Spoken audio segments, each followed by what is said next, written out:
Look, Willie, we'll go into your career a little bit more. We'll touch a little bit on the Lion series as well, but just tell because I don't think the viewers really understand how difficult it must have been, that Lion series. Now taking into account you haven't played together as a Springbok team for the whole of 2020. Now you're going into a Lion series, which is a massive occasion. Yeah. But you're playing it under such strict conditions. And I remember, as Scalla alluded to now, when you go on tour, it's lacquer. It's lacquer to go, after training, go to a coffee shop. You usually play cards or whatever in the coffee shop, or you go out for a drink, or you play golf, etc. Whereas now, in this line, you literally move from hotel to training field to hotel to playing field. That was it, right? That was it. Yeah. So it was exactly that. We went training at HBC. So the whole tournament was in Cape Town. Everything was Cape Town Stadium. So we trained at Province at HBC, drove back in the hotel. You can't go out of the hotel. You can't order food.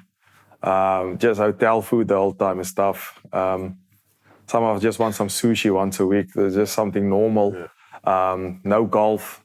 Then play on the weekends the game. And luckily after the games we got braais when you come back, so that we look forward to having a braai after the game, coming back at the hotel next to the pool, having a braai. But you can't go out, you can't see family, you can't enjoy it with them.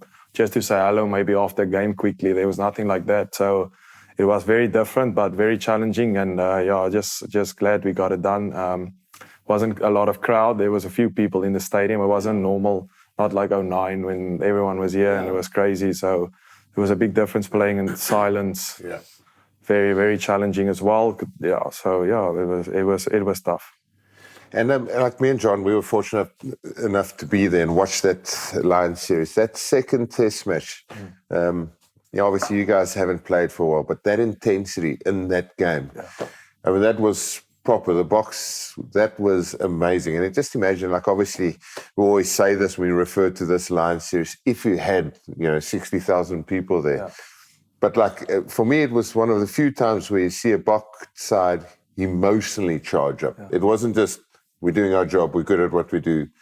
There was serious feeling in that match. Yeah, no, there was definitely after the first game. When we lost that game, it was this was the do or die situation. If you lose the second one, it's over. And that's what no one wants that, and everyone knew that.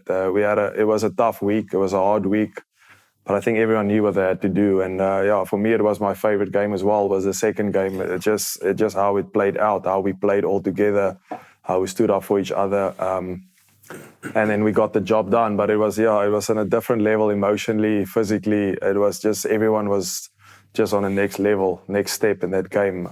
So focused. No one wants to make a mistake, but not scared to do as well.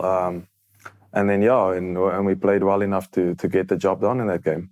So, Willie, I think it's fair to say that the second test match was by far the best performance by the Boks.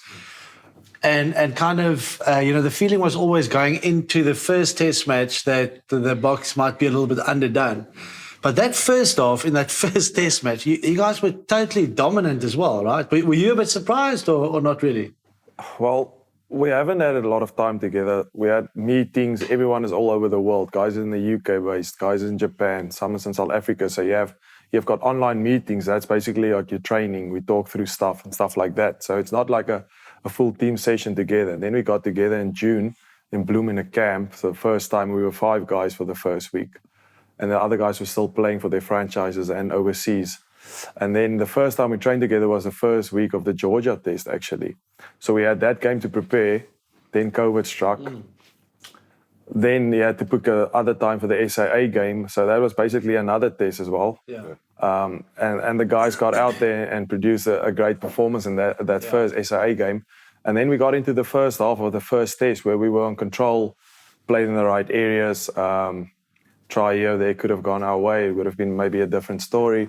But we were totally, we played so well and in control and stuff. And then, second half, it's test rugby, you make 1 or 2 mistakes and then the other team capitalizes. And, so. And obviously, in that first game, what we were worried about is not actually the box intensity. It's worrying when the pressure's on, who steps up to the plate, who you listen to, when's the team come together. When you take How do you get that negative outcome and change it into a positive? And when you're under that pressure all the time and you're match fit and you get into those scenarios, it's so easy. Yeah.